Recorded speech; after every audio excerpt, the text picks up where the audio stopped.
What are your name and pronouns? My name is Mismatched Mimic, or you can just call me Mimic for short, and my pronouns are she, her. Can you tell me a bit about your VTuber model or persona? Yeah, my VTuber persona is a Mimic boss monster. The persona is kind of a bit of a show-off. Like she invites people to her dungeon specifically to see her play games. Keeps everyone alive from all the other monsters in her dungeon that would like to eat them. I like that a lot. It reminds me a bit of was it Overboss, the game? I really like that game.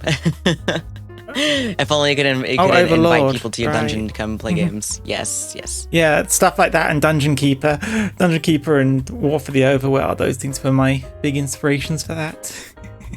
Well, that's really cool. I'm actually not familiar with those. I'll have to check it out sometime. Yeah, Dungeon Keeper's the OG. Oh, really? Okay, I didn't know that. I'm uneducated. Dungeon Keepers and Dark Souls. Those are the two things that really... Ooh, Dark Souls. I do know Dark Souls. Yeah, those are the two things that really inspired this. How do you identify? I identify as trans femme. What drew you to VTubing, and do you find it rewarding? What drew me to VTubing? I mean, honestly, I just saw... I saw other VTubers on YouTube, like, back in the early 2020, and it just looked like a fun thing to do. I like drawing things, animating things. I have a lot of things I like making, so that's what drew me to VTubing. What's your second question? Do you find it rewarding? Do I find it rewarding? Yeah, very much so. It's good. Like every asset I have, I've made myself. So it's fun. It's fun getting to show all this off. Oh, so you're quite talented. I had to rely on my partner to make all my assets when I first started. So. Yeah, I mean, I started with Vroid, then did a PNG, and then I've made this live 2D stuff all my own. I should probably look at the camera instead of to the side. Hey, whatever you need to do. I do that all the time whenever I'm recording. I'm like, I'm looking over my model. Like, does that look right? Does that look good? I do the same thing. Can you share some of the highs and lows of your journey in VTubing? I don't have any specific events, but honestly, the lowest low I can think is when I started out. I was extremely unconfident with my voice. Like every time I was trying to stream, it felt scary. It was always scary going on to stream.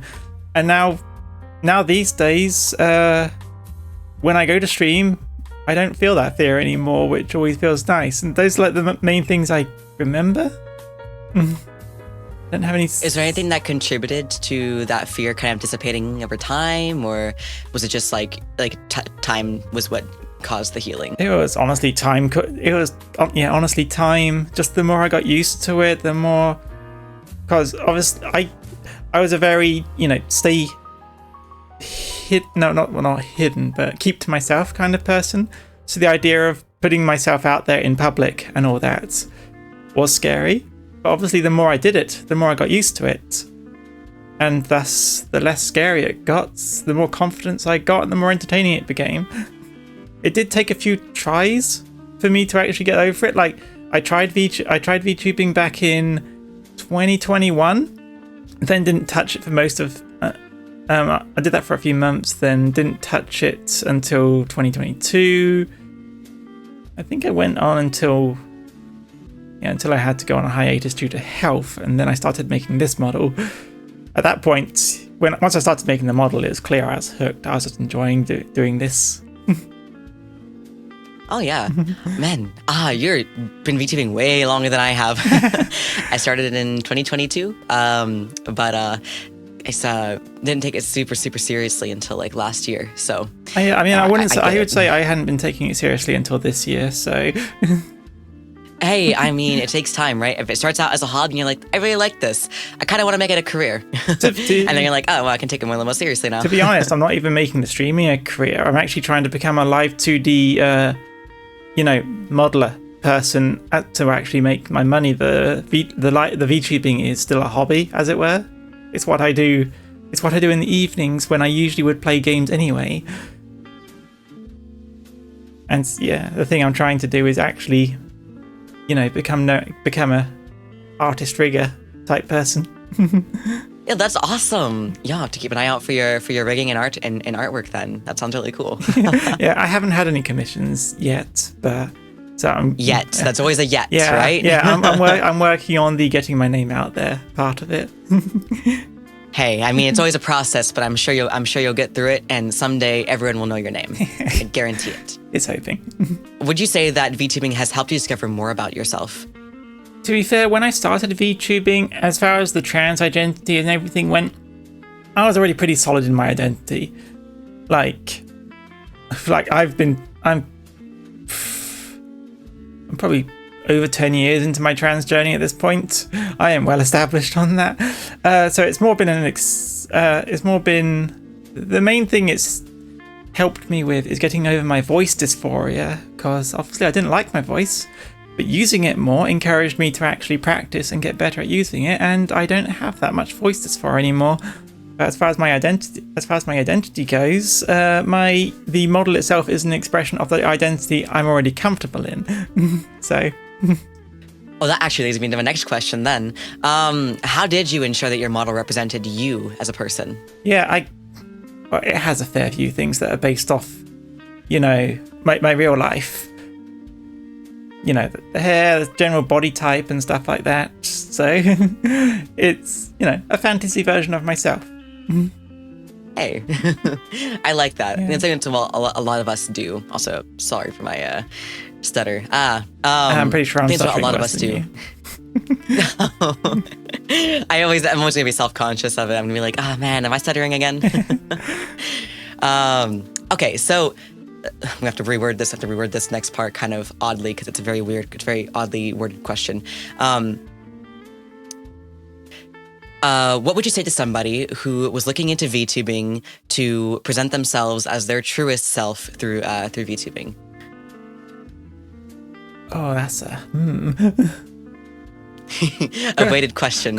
Because I'm an artist, so it already comes kind of naturally to me. It's one of those things, I know how to do it, I don't know how to explain it. No, understandable. It's a very complicated and intricate subject. Yeah, so. I mean, going off how I used to, because obviously I played a lot of MMOs in the time, so back in the day, which was where I first discovered my trans identity. So I guess just go with whatever feels comfortable, but also don't be afraid to change it if it doesn't feel right. Because, yeah, I mean, this is my third model. My first one was human. My first one didn't feel quite right, and then I went through a whole process of changing it and ended up coming back to the same area. But it doesn't hurt to experiment, try new things. Once you've picked your first thing, you don't need to stick with it just because you've picked it. That is the truest words I have ever heard.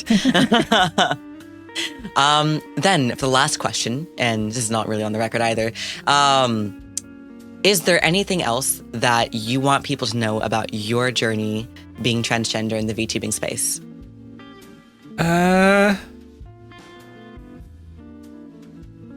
Is there? I don't know. You can take your time thinking about it. Yeah, I don't know. I'm kind of just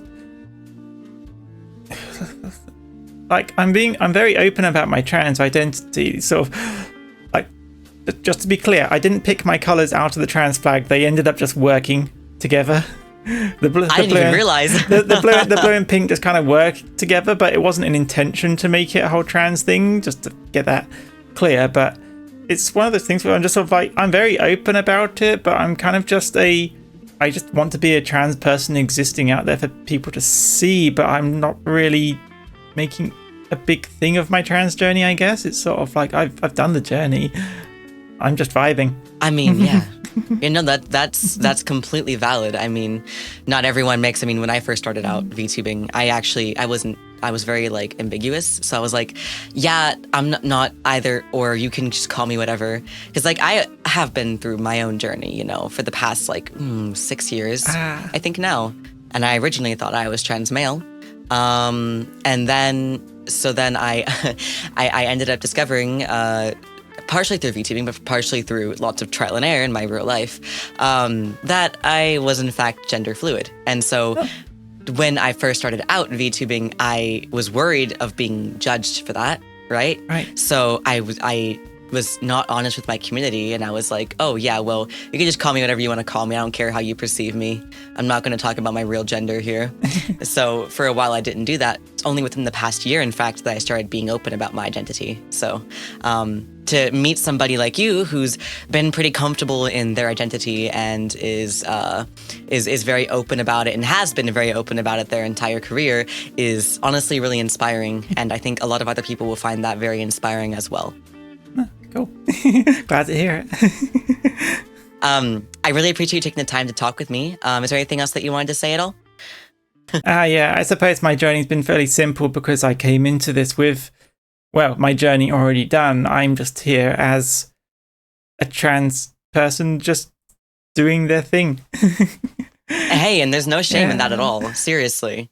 I really respect that, and I'm sure other people will find inspiration in that as well. Yeah, So